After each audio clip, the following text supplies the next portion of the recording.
है रासायनिक अभिक्रिया एवं समीकरण।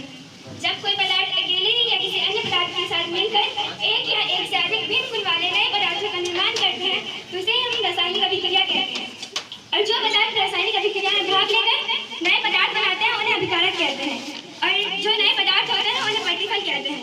यदि हम क्लोरीन और हाइड्रोजन के मिश्रण को कुछ देर वायु में छोड़ दें, प्रकाश में छोड़ दें, तो वो हाइड्रोजन क्लोराइड में बनता है।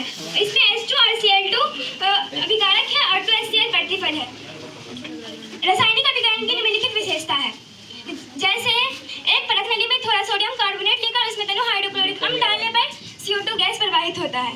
अवक्षेप का बनना। रासायनिक अभिक्रिया के फलस्वरूप कोई पदार्थ अवक्षेप के रूप में विज्ञान में इसे ठोस के रूप में विज्ञान में पृथक हो जाता है। जैसे सोडियम क्लोराइड के विज्ञान में सिल्वर नाइट्रेट का घोल मिलाने पर सिल्वर क्लोराइड का दही जैसा सफेद अवक्षेप प्राप्त होता है।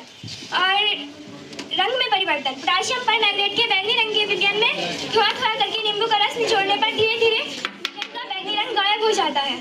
और ताप में परिवर्तन। रासायनिक अभिक्रिया के फलस्वरूप पदार्थ के ताप में भी परिवर्तन होता है। जैसे कली चूना के ढेले पर पर्याप्त मात्रा में पानी गिराया जाए तो उसमें उत्पन्न होता है। अवस्था में परिवर्तन। रासायनिक अभिक्रिया के फलस्वरूप पदार्थ की अवस्था में भी परिवर्तन होता है। जैसे मोमबत्ती को जलाने पर मोमबत्ती की मोम पिघलकर वाष्प और गैस दोनों में परिवर्तित हो जाते हैं। रासायनिक समीकरण। जब हम अभिक्रिया के अभिकारकों और उनके प्रतिफलों को उनके संकेत हम सूत्रों के पदों में लिखकर दर्शाते हैं उसे ही रासायनिक समीकरण कहते हैं। रासायनिक समीकरण जैसे H2 + Cl2 = 2HCl। रासायनिक समीकरण को लिखने के नियम है। रासायनिक समीकरण के अभिकारकों को उनके संकेत एवं सूत्रों के पदों में समीकरण के बाईं ओर लिखा जाता है और अभिकारकों के बीच धन चिह्न का प्रयोग किया जाता है। रासायनिक समीकरण के प्रतिफलों को उनके संकेत एवं सूत्रों के पदों में समीकरण के दाईं ओर लिखा जाता है और प्रतिफलों के बीच धन चिह्न का प्रयोग किया जाता है। अभिकारक और प्रतिफलों को तीर चिह्न के द्वारा अलग अलग किया जाता है। तीर चिह्न बताता है कि अभिक्रिया किस दिशा में हो रही है। इससे कई लाभ भी होते हैं। इससे समय की बचत होती है। इसे लिखने पर कागज पर कम स्थान की जरूरत होती है। पूरे विश्व में एक ही प्रकार के रासायनिक समीकरण का संकेत एवं सूत्रों का उपयोग किया जाता है, जिससे वैज्ञानिकों को इनकी जानकारी प्राप्त करने में किसी प्रकार की कठिनाइयां नहीं होती है।